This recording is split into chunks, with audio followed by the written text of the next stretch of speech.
Ngayon papalapit ang eleksyon 2025, binabantayan na ang problema sa vote buying at vote selling. Noong eleksyon 2022, umabot pa raw sa 35,000 pesos ang halaga ng kada boto ayon sa isang election watchdog. May unang balita si JP Soriano. Sa pelikulang Balota, ipinakita ng karakter ni Marian Rivera na si Teacher Emmy kung paano pinrotektahan ang ballot box at mga botong laman nito mula sa pandaraya.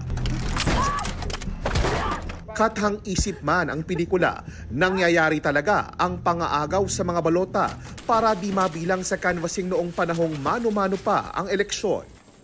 Ngayong transmitted na ang bilang, mas nakatuon na umano ang mga gustong mandaya sa pagbili ng boto ayon sa Legal Network for Truthful Elections o LENTE.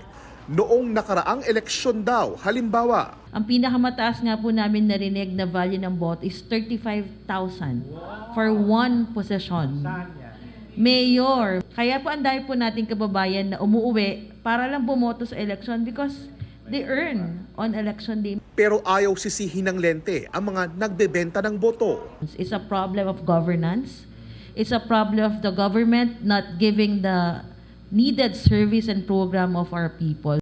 Sabi naman ni COMELEC Chairperson George Garcia, walang vote buyer kung walang vote seller. Kaya maaarian niyang silipin ng komisyon ang mga malakihang withdrawal ng pera bago ang eleksyon.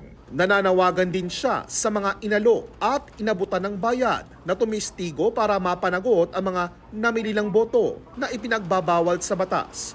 Problema rin ayon sa LENTE ang paggamit ng mga nasa pwesto sa mga gamit, pasilidad, tao at pondo ng gobyerno kabilang ang para sa benepisyo at ayuda. Ito po yung tinatawag namin sa LENTE na talaga massive vote buying.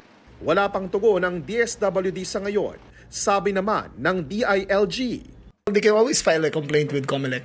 Titignan nila kung may violation. As the DILG Secretary, ano ho ang guidance ninyo sa mga LGU officials? Well, we're very strict with sa pagdating ng election ban. Election ban na talaga yan. Hindi na pwede. Ito ang unang balita. JP Soriano para sa GMA Integrated News.